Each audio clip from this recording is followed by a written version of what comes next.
Kasus dugaan pelecehan seksual Kadek Dwi Arnata atau yang lebih dikenal dengan sebutan Jero Dasaran Alit dilimpahkan tahap 2 ke Kejaksaan Negeri Tabanan pada Kamis tanggal 4 Januari tahun 2024. JDA yang sudah ditahan di Polres Tabanan sejak tanggal 29 Desember tahun 2023 ini tiba di Kejaksaan Negeri Tabanan sekitar pukul 10.30 waktu Indonesia Tengah.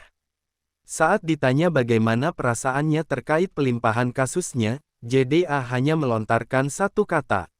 Ia mengaku bahagia. Setelah itu, JDA bergegas masuk ke kantor Kejari Tabanan tanpa berkata lebih lanjut terkait pernyataannya yang mengaku bahagia itu. Hingga berita ini diturunkan, proses pelimpahan tahap 2 masih berlangsung. Sebelumnya, JDA akhirnya resmi menjadi tahanan Polres Tabanan pada tanggal 29 Desember sekitar pukul 13.30 waktu Indonesia Tengah.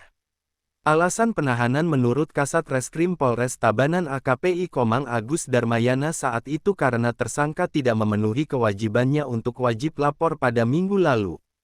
Tersangka sempat keluar provinsi tanpa seizin dan sepengetahuan penyidik. Selain itu tersangka dianggap telah menghambat proses penyidikan terkait tahap 2 yang harus dilakukan pada tanggal 28 Desember ke JPU. Selain itu, tersangka dikhawatirkan melarikan diri. Kadek Dwi Arnata dilaporkan seorang gadis berusia 22 tahun asal Buleleng terkait dugaan pelecehan seksual. Dwi ditetapkan sebagai tersangka oleh penyidik Unit Perlindungan Perempuan dan Anak Satuan Reserse Kriminal Polres Tabanan. Saat itu, meski ditetapkan tersangka, JDA tidak ditahan karena ancaman hukuman sesuai pasal yang disangkakan paling lama 4 tahun.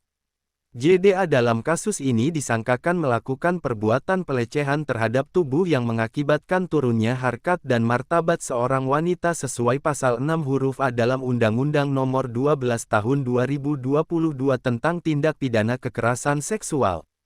Namun pada tanggal 23 November JDA kembali diperiksa dan dijerat 3 pasal primer, yakni pasal 6 huruf C, UU 12 2022 dan pasal 285 dan 289 KUHP tentang pemerkosaan dan pencabulan dengan ancaman hukuman 12 tahun. Puspawati melaporkan.